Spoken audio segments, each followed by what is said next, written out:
It's the Pint Size Podcast with PSP Karl Page, the Beef Charlie Begley, and the Casper Sam Jefferson. Let's go. Good evening, everybody, and welcome to Pint Size Podcast live with myself, PSP, and I'm joined by my special guest again this week, the Casper Sam Jefferson. Casper, how are you? I'm good, Carlos. How are we? I'm all good, thank you. I'm all good. Anything going on with yourself in the last week or so? Nothing. Any baking? He's already dropped me in it. Yeah, no, I had a little bit of bacon this weekend. Done a nice chocolate brownie. It was very nice, very tasty. I love a bit of cooking myself, but yeah, bacon is something I'm not too averse in. But yeah, good results. Any brownie safe for myself? Or? Oh, there's always a chocolate brownie there for the Carlos. That's what I like to hear. We've got no Charlie Begley this week with us, unfortunately. He was unavailable, let's just say. Unavailable. We won't go into the exact details. Like the John Boy or Dan Boy being available. He was unavailable, unfortunately. Unavailable. He'll be back. He'll be bound. Back. So Pit boss we've got quite a lengthy show to go through this week. We've got numerous subjects.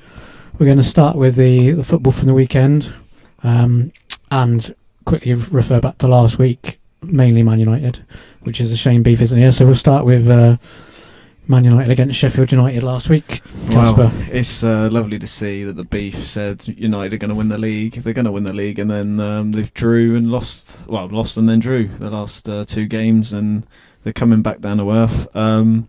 No, they didn't. I think again the Arsenal game. It wasn't the best of games that we've all watched, was it? But what amazes me with United is as soon as they go away to any decent side, it's like they set up for a draw.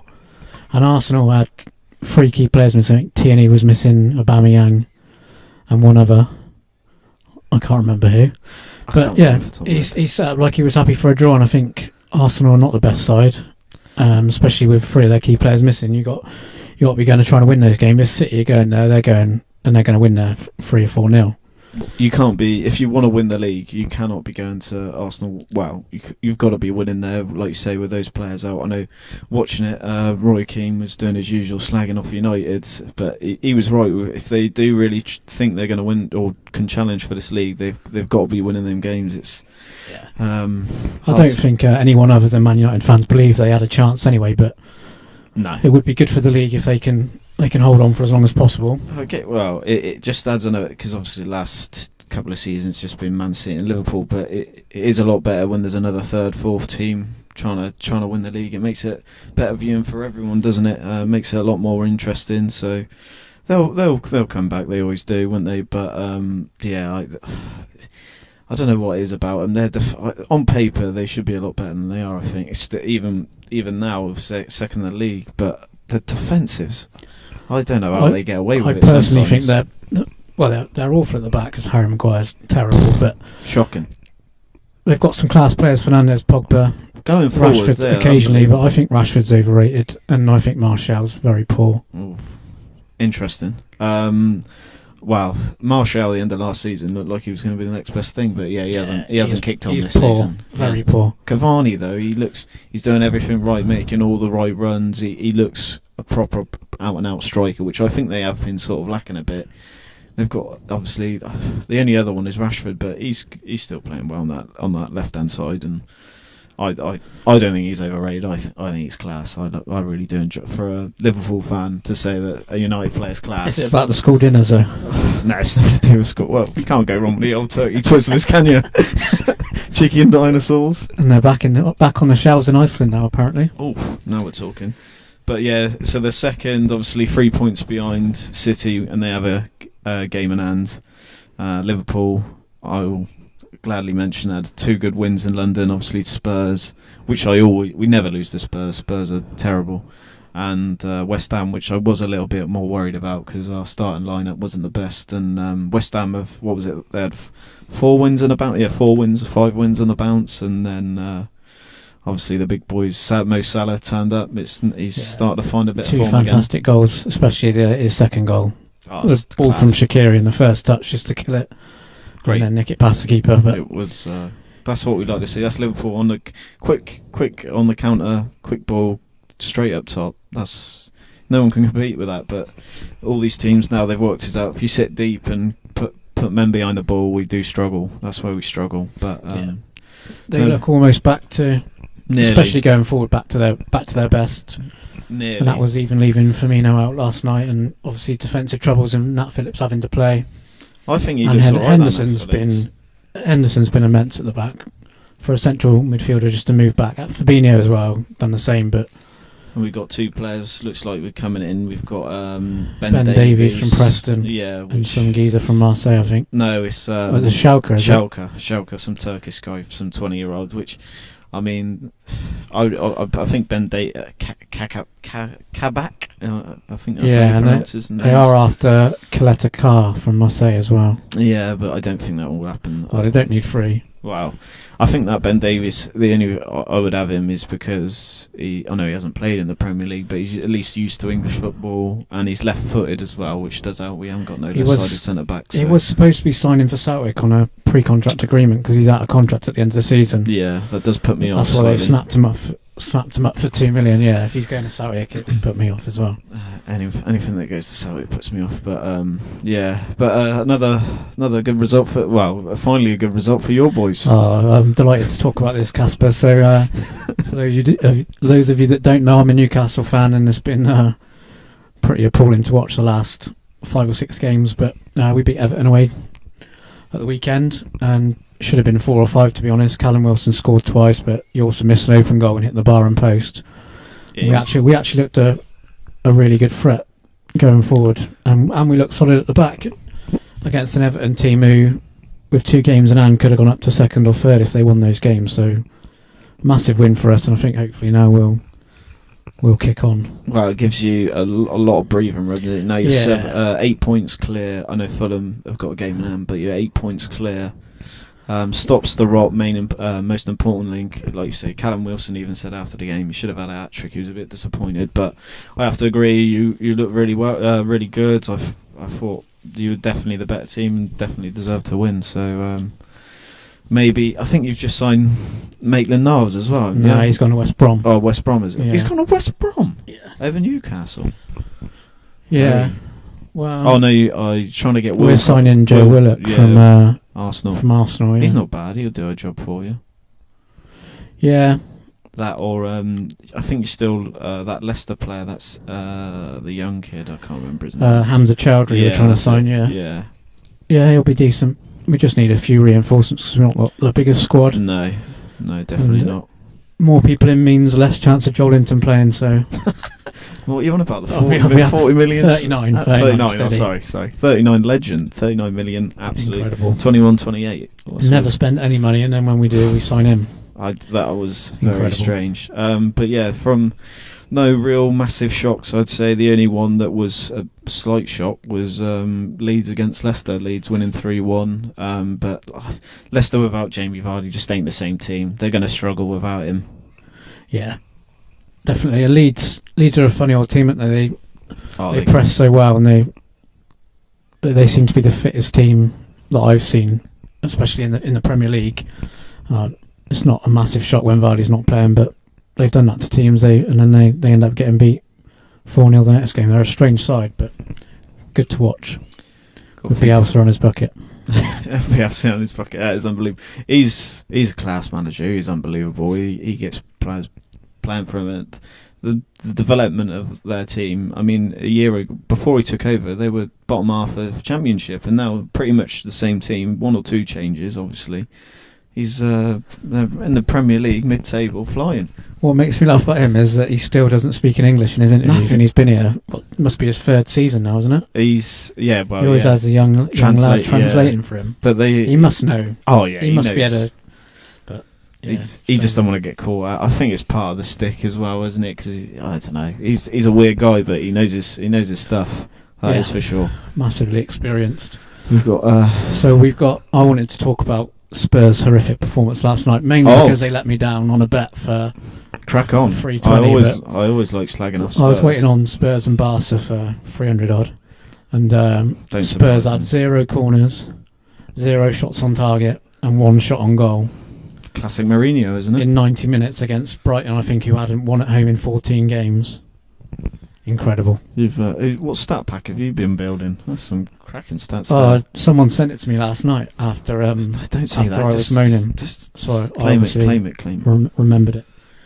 Yeah, but that's pathetic away to Brighton. Brighton played some good stuff, but you'd expect to be having the majority of the possession and chances. So I was not happy. Without Kane, Son can't play down the middle. Nah. And to be fair, that striker, Vicinius, they brought him on at half time. I know, yeah, brought him on at half time. But what you're thinking, backup striker to Harry Kane, and then as soon as he's out, you're thinking, right, I'm going to get a good run of games here. I can give him a bit of challenge, bring someone to the team. And straight away he's on the bench and comes off on half time. He played Bale, didn't he? He got hauled off after 65. He's a shadow of a player, what he was. Absolute shadow. He is absolute Mourinho trash. don't fancy him, does he? No, he's not signing for Spurs. No not chance. a chance. Waste of money. We've seen the best of him, unfortunately. I don't want to talk about it. He only scores bloody good goals against Liverpool and then England and I just hate him with a passion. But at his best, he was class. You have to appreciate. That goal he scored in the Champions League final. I thought we'd won it. When he ran off the pitch and back on again. I think that was Copa del Rey final, actually. Oh yeah, that was the Copa del Rey. Yeah, that was unbelievable pace. Did he score that over a kick in the Champions League final? Yeah. Karius, Champions League. Yeah, cheers, all the best. Karius. Yeah. You're getting on there. Never to be seen again. He's probably in a ditch in Turkey. He's on loan somewhere, isn't he? He was in Turkey, but I think even them binned him off because he's that rubbish. Worst signing. That is up there for Klopp's worst signing. Yeah. Terrible. Well, that's enough about Tottenham. I've had enough of them. So we all hate Tottenham. We'll move on to the midweek fixtures, Casper, and our predictions and fancied bets. So tomorrow night we've got 6 o'clock kickoffs. Sheffield United at home to West Brom, Wolves at home to Arsenal. That first game, Sheffield United West Brom's a right basement battle. And Sheffield United have definitely improved. They beat a great Newcastle team. Literally couldn't care less about that game. Beat Man United and only lost 1-0 at City, so I'd fancy a home win there, I think. Honestly, it's the paint drying. I'd rather draw, just 0-0 draw. No. Just don't care. Wolves, Arsenal. I fancy Arsenal the way they're playing. Wolves, again, they're struggling without Jimenez. They've been not the team that they were without him. I know they've just signed that striker. William Jose. Yes, he's a Brazilian though, but luckily Brazilians speak Portuguese, so he'll fit into the team quite nicely with the rest of the Portuguese internationals. They are struggling. They got the young lad up front, and I think it's Fabio Silva. Spent a lot of money on him, but he's too young to be asking too much just yet. Isn't he? Yeah, but Arsenal, that Smith Rowe looks a right player. But yeah, I'd have Arsenal over that. I don't know, 2-1. It's another tight one to call, but 2-1, something like that. They're probably in the Super Six. I'll go draw. United at home to Southampton. Southampton easy, 3-0 in the bin. 11-2 shot. Southampton. I'll tell you what, I wouldn't throw you off it. Southampton at the moment. They've dropped down to 11th. Yeah, they've had a bit of bad form, haven't they? They've lost their last 3 games. They've been found out playing the 4-4-2 now, I think. You'd fancy United at home when you're probably 2-0 the way they're playing. It's a dodgy 1-2 shot, but I think you can't. I wouldn't be putting it in the account, not at that price. Sure. But you got to fancy the win. And the last game tomorrow night, 8:15 kickoff, is Newcastle United against Crystal Palace. I personally, without being biased, fancy Newcastle to win that, and they are 9-5 with Sky Bet. I fancy. I don't know Crystal Palace away record, to be fair, but just looking at it, it just looks like a draw written all over it to me. I'll go with 1-1 or something like that. I'm going to go with 2-0 Man United. Newcastle United. 2-0. Well, if they play like they did on Saturday, they'll roll Palace. But Palace are a funny side, but they got some dangerous players on the break. They do. Zaha and Eze. That Eze looks real. I like that Eze a lot. Yeah, he's a good player. Obviously Zaha, Townsend, he's still knocking about. He's still got a bit of the magic. Shorter than IU when he plays now and again. He's not bad, but no, the more I think about it, I'm talking myself into Newcastle here, but I'll stick with 1-1 draw. All right, fair enough. I'm going 2-0 home win. Shock. Moving on to Wednesday. First game, 6 o'clock, is Burnley against Man City. Man City 3-0? No, more. Wow. Man City always steamroll Burnley. I'm going to go 5-0. They always steamroll. I think I don't think Sean Dyche Burnley has ever scored a goal at against Man City. That could just be me talking absolute nonsense there. Probably, but I've got a real feeling about. I'll go 4 or 5. It's going to be a rout, a burial. Get on them and the handicap -1. Printing. if they money. get an early goal, it should be loads. But they scored after, I think, 9 minutes against Sheffield United on Saturday. Yeah, but that was and Sunday. Pep Roulette struck Was again it? there, didn't it? Dropping no Sterling. Yeah. Jesus played. Jesus did. Obviously Foden started, but yeah, there was no Stones. Did he? No Cancelo. I don't think started. So it's a unanimous away win on that one. Oh yeah. Next one is same time, 6 o'clock Wednesday, Fulham against Leicester. I will go again with a draw. I don't think Leicester are, like I say, without Vardy, the same team. And Fulham, they look okay. They're not easy to beat at Craven Cottage for some reason. We got absolutely outplayed there. I'll go with a 1-1 again, I think. Yeah, I think a draw's a fair shout. If Vardy was playing, I'd fancy Leicester a lot. Yeah. But, Fulham seem to have picked up a little bit, and they don't get steamrolled by anyone. So no, Scotty Parker, with what he's got there, I think he's done quite a good job. To be fair, I know obviously they're down the bottom, but they've who was it? Paddy Power already paid out with them getting relegated, and Fulham. Fulham, yeah, and they've obviously they're 7 points. Well, they have got a game in hand, but currently they're 7 points behind Brighton. So they need to pick up a few points, but they've drawn the last 2. So I think teams like Brighton, Burnley, and Newcastle are very lucky that the bottom 3 have been horrific. Yeah. Any other season, they might that points total to, I think, Newcastle on 22. I think they'd be right in the mire, in the soup. But we've got an 8-point gap, and I think that should be enough, hopefully, if we pick up a few more wins between now and the end of the season. Yeah. I don't think it's going to be the 40 points. No, it's going to be mid-30s at best. I don't even think some of them will get there, to be honest. No. So, draw, both gone for draw in that game. Next is 7:30 kick-off, Leeds United against Everton. Leeds massively. I thought could be the better of the week, that, because Everton, another funny team, don't they?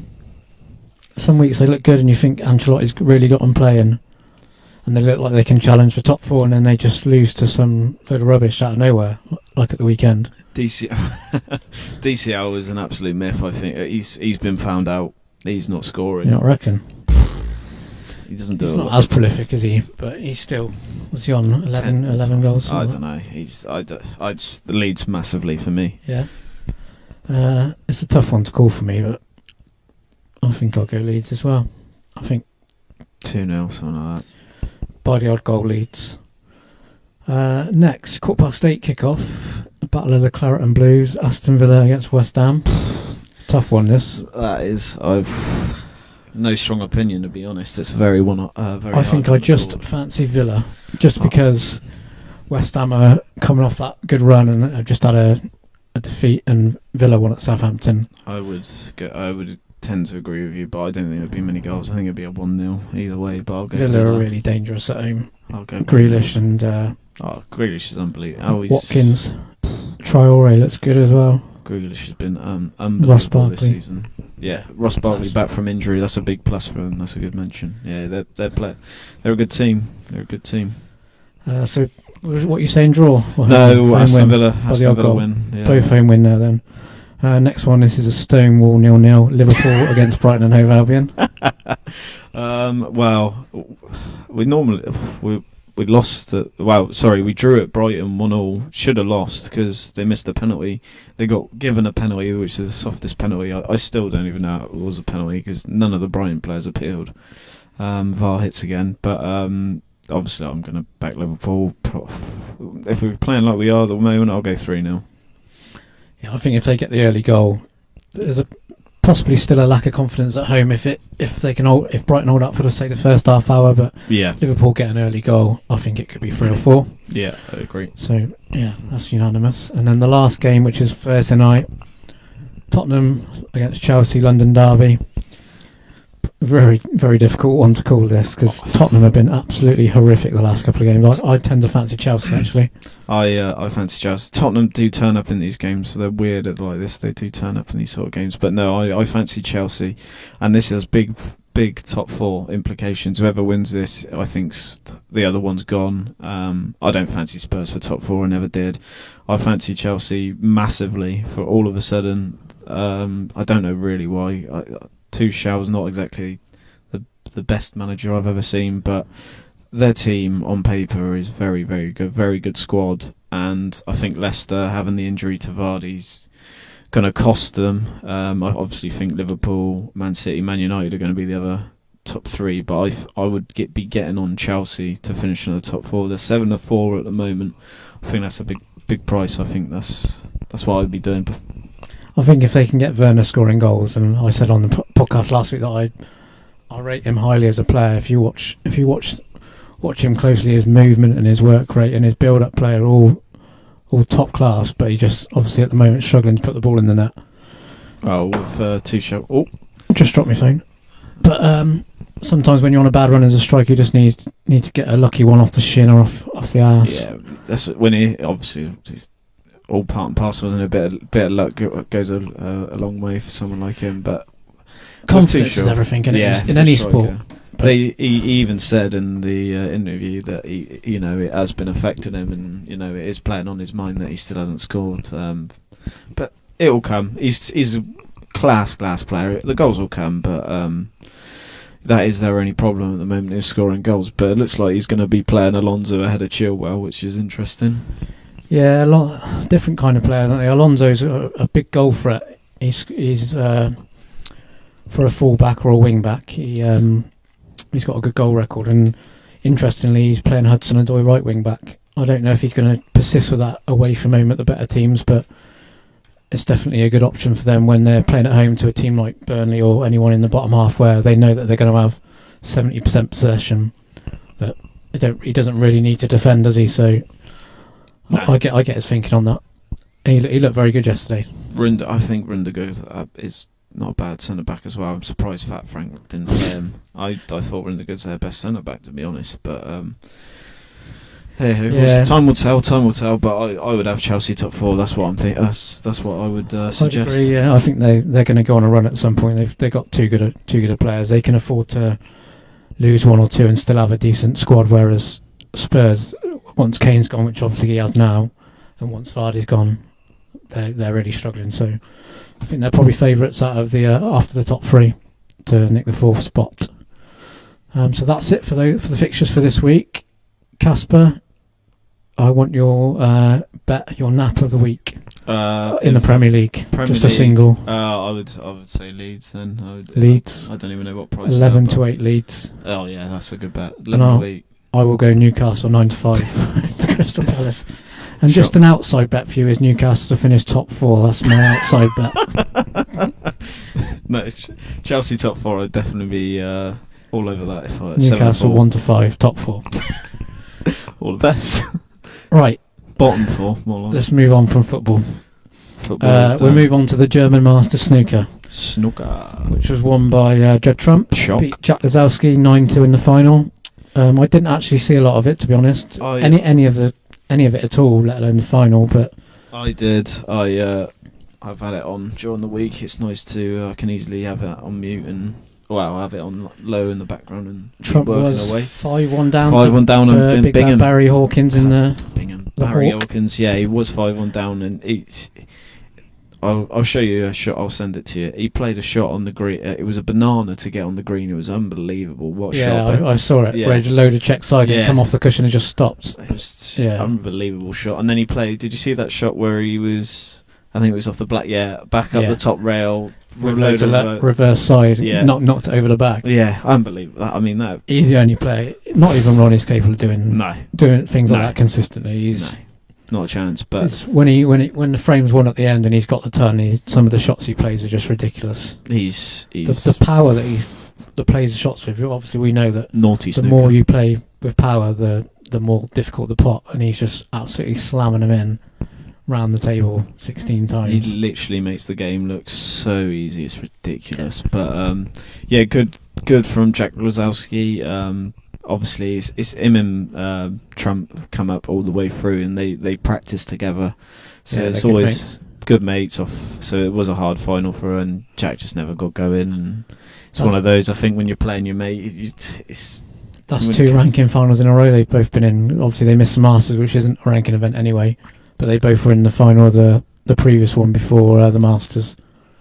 So yeah, he's finding form, old Jackie. But yeah, as always, it's real good watches. I think Ding, I think he's coming back to his best. I think he'll be up there coming some of these tournaments coming up. But a lot of the big boys didn't play, and they've got the shootout this week. Starts Thursday. It's not at the Coliseum in Watford, is it? It's back at Milton Keynes again. Yeah. So and Judd and Jack. I fancy Jack. I would have fancied Jack to win it, to be fair, because it's a quick. It's event. Almost impossible to call one frame in it. Well, you could go right down the betting and pick a Michael Holt the back-to-back win. Yeah, pick a fast player. Rob Milkins I always fancy in because he's quick. Yeah. But he's 60 to 1, 80 to 1. 80 to 1. Michael Holt's 66, the back-to-back winner. But yeah, obviously the top players, like the favourite is. Is Ronnie playing? No. The favourite is Mark Selby, which is the biggest layer of all time. He is not winning the shootout at 16 to 1. All the best with Mark. My mate Mark. Tepchire's not a bad bet either. Yeah, Tepchire, I would at 28. That's the one I was going to suggest. He's obviously won it before as well. But Brissell wouldn't not on good form, but one frame. 1 frame 33s. I would not throw you off. Old Luca, he's a good quick pair, but yeah, pick a winner. All the best. Try and pick a winner. It's just I can't see the tournament having the same appeal because part of it's just the crowd, isn't it? The crowd. Oh yeah. It's try it in Milton Keynes with no crowd. It's not going to be the same. Every time the pink's gone. Yeah, not the Pink Panther. Blue. Yeah, it's just not going to be the same at all. Billy Joe Castle, I've played him, beat him, no danger. Wow, you must be bad. he was at Q Stars, and yeah, so I'll be cheering on Billy. But yeah. That's Thursday. It starts on Eurosport. Always is like you say, it won't be the same, but it's still quite good watch. Yeah, it'll be a good laugh. I'm gonna have a couple of 25 pence each way bets on Barry Pinchers, I think. Oh, Barry Pinchers up the Twitcher, up the canary waistcoat. Oh yeah, big Norwich fan. Eh? Let's be having you. Right, let's move on from the snooker, Casper, to the Masters darts. So, oh yes. Last night, Johnny Clayton beat Mervyn King 11-8 in the final, so it was a surprise final, first of all. Clayton come all the way through, beat Van Gerwen, beat Price, I think, didn't he? Yeah, he beat... Or did King beat Price? King beat Price. He beat James Peter Wright. And Peter Wright. Peter Wright, yeah, but he came through, so I just wanted Johnny Clayton's run. So he had Sousa in the first round, won 6-5, beat Gerwin 10-9, beat James Wade 10-9, beat Peter Wright 11-10. He had an incredible run, unbelievable run. Going into the final, they knew the winner would get a Premier League place as well, so there was added pressure. I've always liked Mervyn King as a player. I think he's class. He's been around for a long time. Even he's never won anything. BDO days, but he just struggles to. He gets to that stage now and again, and then he bottles it. He's been in a few finals. He played Wade in the final once, and he was miles up. Yeah, 9-2 up or something silly, and lost. Yeah, first to 11 or something like that. I want to say the UK Open or something, but I can't remember. He just seems to bottle it. But he's an idiot, but he's a great player. What's his name? Terry Jenkins. Yeah, the Raging Bull. Just always got to. Good player, gets to the final, melts, absolute melts. So he had a 9 batter in the world and still in a prelim and got beat by some absolute nobody. Mental. Yeah, I remember. But yeah, fair play to Johnny Clayton. Obviously, he's won that. He won the World Cup with Gerwin. Yeah. So he's got two big victories this season. Well, last season, this season, and fully deserves his place. I think in the Premier League. There was a chance of who was the other. Well, I heard thoughts about Barney, and I don't agree with that at all. He's had his time, and obviously I think they're giving him a card, just because of who he is. But I don't think he deserves a Premier League place. He can't compete anymore, and it will just make a mockery of it if he goes on and just gets pumped every week. But yeah, it was a good incentive for those two players last night, and it's nice to see someone different playing. Yeah, that's what I was just about to say. He's never. Excuse me. He's never played in the Premier League, has he, Johnny? Well, he was one of the picks. He played one of the contenders, wasn't he? Yeah. But he's never. So we've got, just to confirm, it's obviously Van Gogh, Peter Wright, Goen, Price, Rob Cross, top four in the world, and then Gary Anderson, Glenn Durrant, Nathan Aspinall, Van der Berg, Jose de Souza, and then Johnny Clayton. So I think Cross is lucky because he only got in because the top four automatically get in. I think if he would have he was not been top four in the world, he was never getting a pick because he's been poor. Absolute trash he's been. But yeah, so obviously Dave Chisnell, Daryl Gurney, Simon Whitlock, Chris Dobie, James Wade. There's some big names missing out. A.D. Lewis, my boy. Jackpot. He had a couple of wins, didn't he, this time? So who did he beat? He beat Gary Anderson. Yeah, he started off. He beat Smith. What's his name? Michael Smith. Michael Smith. That's it. And then beat Gary, and then lost to Goen. Very surprised Goen lost to Murph. He's on fire again, isn't he? Old Goen. But he'll be the favourite, obviously, for the Premier League. But I like Glenn Durrant in that format. It's short. You've got to be always. He's a good doubler, isn't he? He's best doubler. He's the best. He's always a steady 100 average. He don't score a lot of 180s, but he doesn't score a lot of bad scores, and he's always 40-50% on his doubles, which in a short format, I think you need to be. So yeah, of the Van der Berg. We've covered the darts now. Yeah, he's good value, great player. Just hopefully we can get some crowds in at one point. That'll be. I've done the Premier League the last few years. Gone to the O2 for the final. It's like every darts event. It's absolutely class. Absolutely loved it. Great day out as well. So hopefully we can get back and get visiting these sporting events. Talking of crowds, that's a good opening into my next subject, Casper, because we're just going to quickly touch on the Australian Open tennis, which is going to start shortly, and they have announced that 30,000 fans a day will be allowed to go in. Yes, and that'll be 25,000 in the second week, because obviously the outside courts won't be used as much. I think it's pretty open in the women's draw. No idea women's to be. It's like I think you got to fancy the usual Serena and Halep. Yeah, Halep will be there or there. Let's have a quick look at the betting. Probably have to get partner to give us a idea on that one. Partner's very good on the women's tennis, but men's wise, obviously Djokovic is favourite at 6-5. He's won it. He won it 8 times? I think he's won it. Something stupid. Rafa's second favourite. Dominic Thiem at 5-1. Medvedev at 5-1 as well. So it's those four really. I like. The German Zverev at 16-1. He's Zverev, he's a good player. But the draw, I don't think the draw's actually been done yet. I think it comes out this week because the tournament starts next Monday, I believe, the 8th. So Djokovic is short, 6-5 to win can't go past him though. He's unbelievable. To win a Grand Slam is incredible. So women's is Naomi Osaka's 5-1, Ashley Barty 8-1, Sabalenka 9-1. And Serena 10s. I'd probably go with Naomi at the moment, the way she's playing. Pick the favourite, yeah. I mean, the women's draw, I have no clue. I like... Azarenka's been playing well the last Petra. 6 months. Petra at 16. Kvitova's a good player at 16s. Where's the old... where's the German? Which one? Kerber? Angelique Kerber? Yeah, where's she? She's 33-1. Jesus, that's a massive price. Why is she so big? She hasn't done a lot for a long time. Wow, she hasn't been in the best of form, to be fair. But yeah, she got Ash Barty, obviously, in the Australian conditions. Yeah, not a bad shout, 8-1. But yeah, no. Speaking to the main point, Joanna Conta 50s. Absolutely no chance. Heather Watson. She can only win the French, old Joanna. But to the original point, 30,000 people going to be attending per day for the first week, and then obviously that's why the outside courts are in use in the early rounds because they can spread the fans around.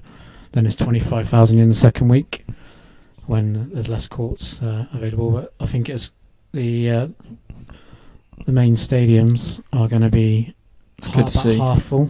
Obviously, really good to see. I know of Australia, it's a little bit easier for the COVID because it's so hot over there that they can't stay as well. But yeah, Victoria, fair play to them. They did a great job to get that many fans in, and hopefully sooner rather than later we'll be experiencing the same. Cool. So next we've got just a quick on this, but James Vince.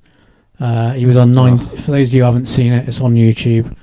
Any cricket fans, he was on 98 not out in the Big Bash.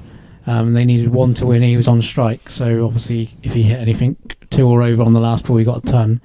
And the bowler's come down and just bowled an absolute wide bouncer down the leg side, just so the game ends and he doesn't get a ton. Which we all know cricket is a gentlemanly sport and is massively against the spirit of the game. Yeah, it wasn't I can't even remember his bowling. I know what the over before Daniel Hughes was batting with Vince, and they still only needed one to win, and he batted out. He just defended the over, so Vince could get on strike. And obviously, he's thinking first ball, here we go, just smash it away for 4, and I'll get my ton.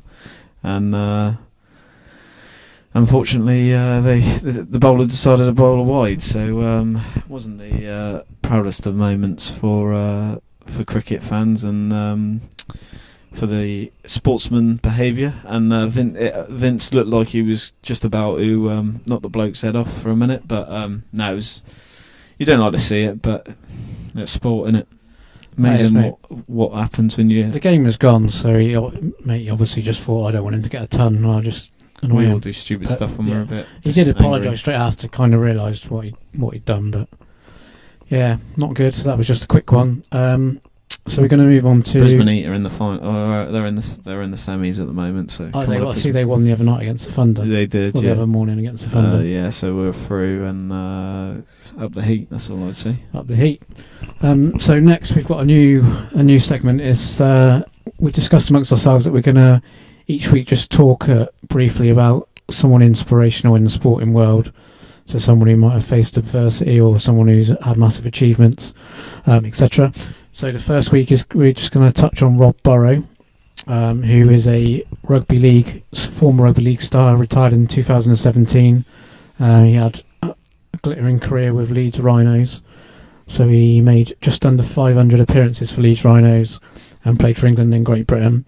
And unfortunately, he was diagnosed with motor neurone disease in 2019. And he was awarded an MBE this year for services to rugby league and his charity. So Casper, I've seen his documentary on the BBC iPlayer. It is sad but inspiring that despite what he's going through, I think the life expectancy is very short for him. It could be the next couple of years. He's still fighting, still doing a lot for charity, and yeah. What do you want to say about that? No, absolute hero, isn't he? Like you say, the documentary on BBC iPlayer, it's called Rob Burrow, My Year with MND. It's only 29 minutes. Very well worth a watch. Like you say, glittering clear at Leeds Rhinos. Unfortunately, I'm a St Helens fan, so I actually didn't actually like him as a player, but as a person, you could tell he's a nice guy. And like you say, he's raising right and fighting right till the end to raise as much money as he can for his respected charity.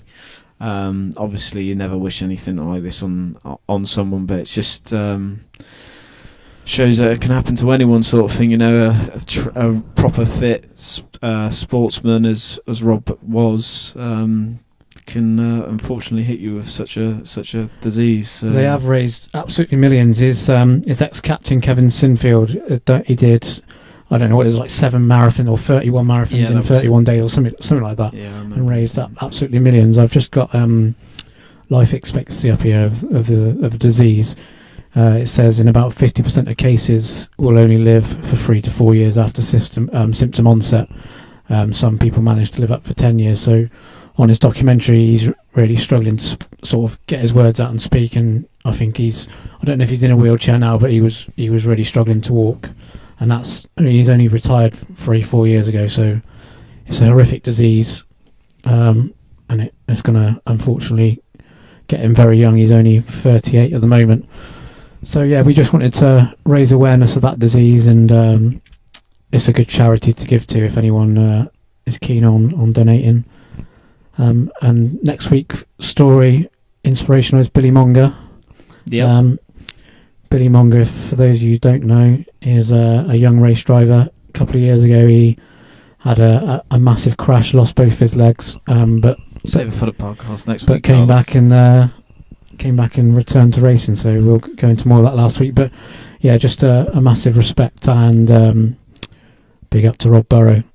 Legend, like I say, he was the short man they call him the short man of rugby league because he was only 5'5", but he was an absolute phenomenal player. Everyone loved him, and yeah, just wishing him all the best. Really, like, what can you say? It's a horrible thing to happen to a great human being. So yeah.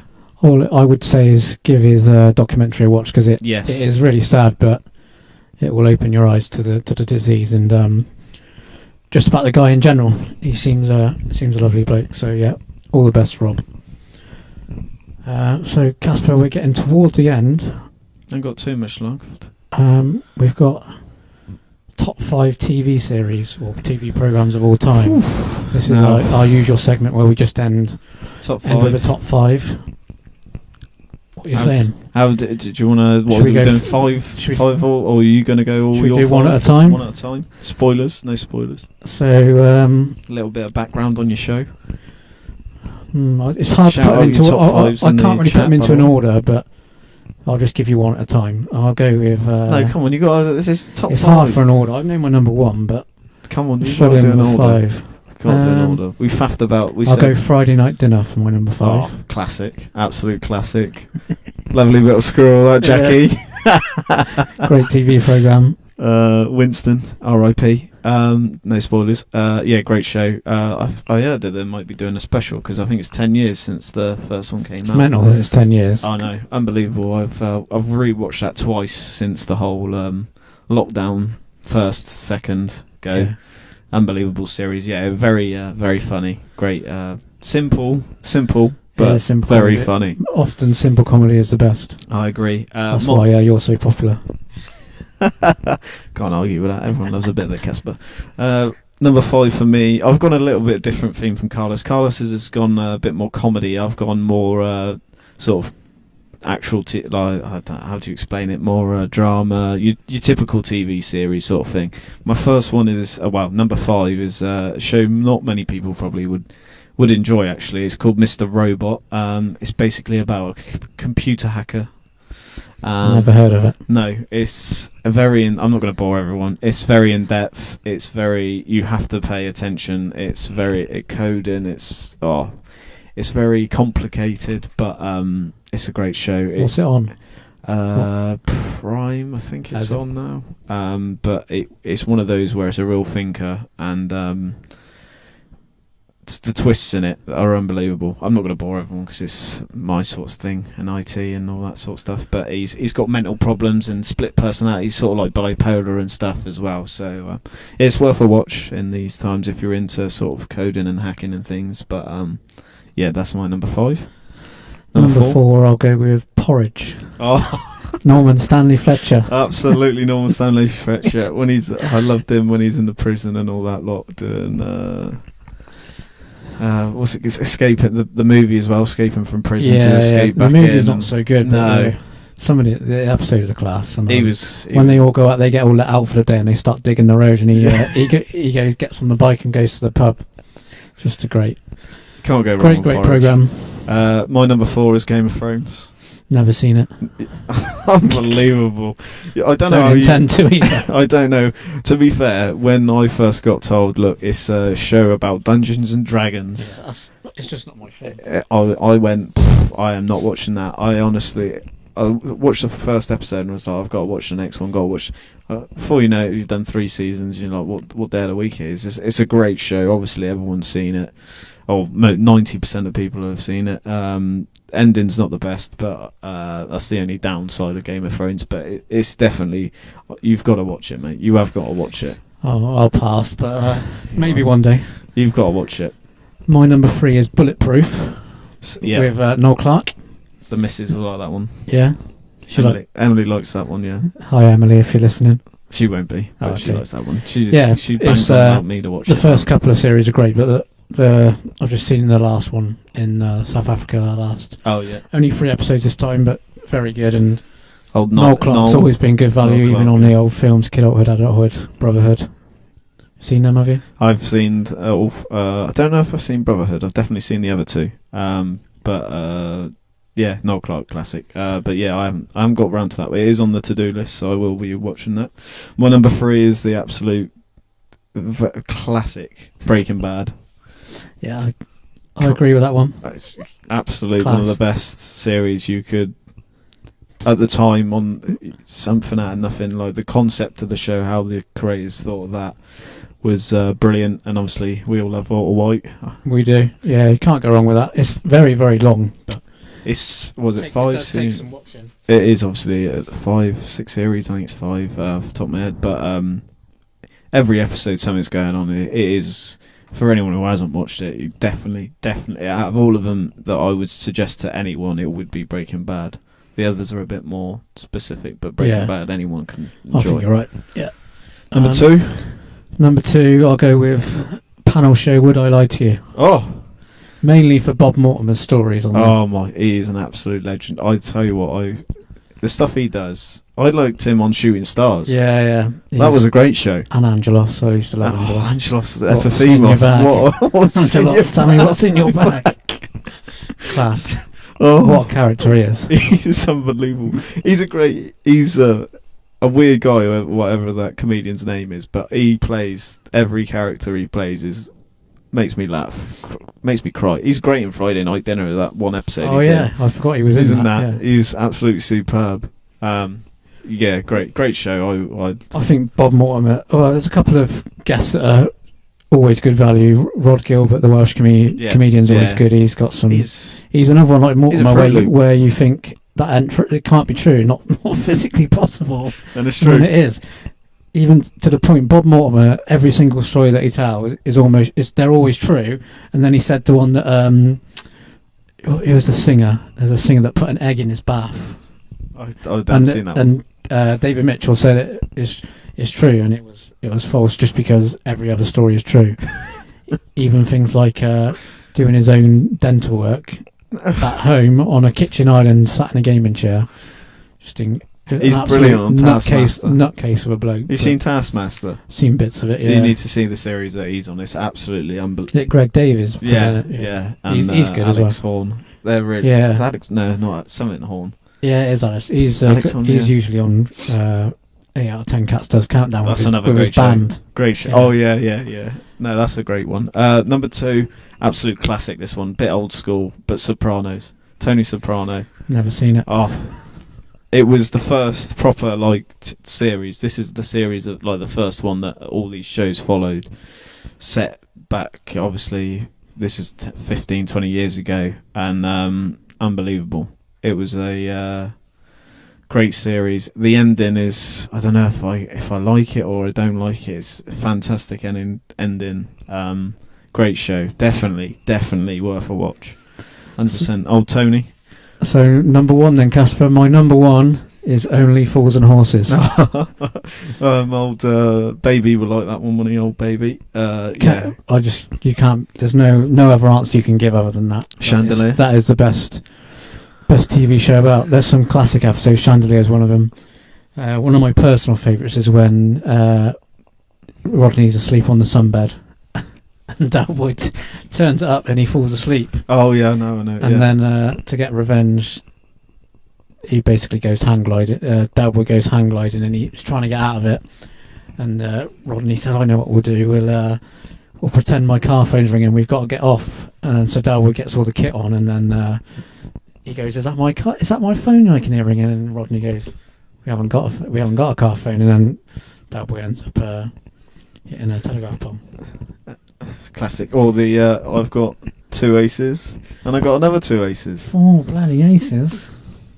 Yeah, you can't beat it. I could. Well, during lockdown, I've watched them a million times, but even beforehand, just if there's ever nothing to watch, you can always stick it on. It's always funny. I know basically know the script, and it still makes me laugh before it comes off. It's brilliant. And my number 1, absolutely no surprises if you know me that well, is Dexter. Absolute. Never classic. seen that either. Absolute class. It's What's it about? So it's about there's a guy called Dexter. He's a blood like like Dexter's Laboratory, the kids' TV program. Is it similar? Very similar, No, you don't wear glasses. No, so it's about he's a crime expert. So like he goes in and sees like the blood work, and he can tell you what sort of happened to a crime. But he's actually a serial killer. Oh wow! So he works for the police. Sound up my street actually. He's in the police, but he's a serial killer. But he only kills people that deserve to die. Like he doesn't just kill random people. He kills people that should die for they've either killed obviously normally killed someone or done something really bad or whatever. And he's got a code that he lives by, and he works with his sister, and it's all hidden, and then things happen over time. But it's absolutely Sergeant Dokes, what a character. The best series is Series 5, called with Trinity. Trinity is if you like crime and murder and stuff like that, I do. It is 100% one worth the watch. I will give it a watch. I think we could have picked loads more, but yeah, I've had a message from Beef. He wanted to pass on his number 1. He just let us know it was Mr. Tumble. So Beef, if you're listening, basically Mr. Tumble's his number 1. So right, interesting. I thought it might have been Art Attack or Neil Buchanan. Or that was a great TV program. All right, with the 2 little Play-Doh men, or you should have that. Bill and Ben the Flower Pot Man. Yeah, whatever. I want to give a couple of shout-outs there because it's going to kill me if I don't mention some of these. So I'm just going to run through. It's a top 5, Casper, not a top 50. I've got like 20 shows listed here. So here we go. You're going to name them all? Yeah, I'm going to name them all. Language, Karl. Sorry. Scandal, Ray Donovan, Blacklist, Stranger Things, great show. Power, How to Get Away with Murder, Suits, Better Call Saul, Fargo, Homeland, House of Cards. That is close to being up there. True Detective's another one. Save Me, Bodyguard, Killing Eve, Ozark, You, Luther, Big Little Lies. That's one to watch with your missus. Sex Education, Line of Duty, Peaky Blinders, Lucifer, Umbrella Academy, Sons of Anarchy, Sex Education. I put Sex Education twice. Succession, Chernobyl, Mindhunter, Narcos, Friday Night Lights, The Night Of. Obviously, my comedy favourite would be The Office. Prison Break Series 1. Good back in the day, Prison Break Series 1 is up there for the best series, but it's terrible after that. And then you've also got, we were saying just before we came on with Carlos, you've got Friends, you've got Scrubs, you've got Big Bang. 24 Hours in Police Custody is one of my favourites as well. Yeah. 24 Hours in A&E. 24, just the show 24. Yeah. That was a classic. Jack Bauer. There's probably ones that I've missed out that I just couldn't remember, but I think we could have gone on for a long time. So I think that brings us to the close, Casper. I've just got a quick mention for Pint-sized streaming sponsors. Without their support, we probably couldn't do it. So we've got the Racker, who make pool triangles and provide them for the IPA tour. So thanks to them. We've got Dean McMackin, travel counsellor. Thank you, Dean. And then we've got Track Employment and R9 Facilities Management. Also, thank you to them. So yeah, thanks to all of our sponsors. Thanks to everyone for listening this week, and we'll be back next week. And lastly, thanks to you, Casper, for joining me. No problem. It's my pleasure as always, Carlos. And we'll see you next week. Yeah, take care. Good night. Enjoying all of this. How are you getting on there? How are you getting on?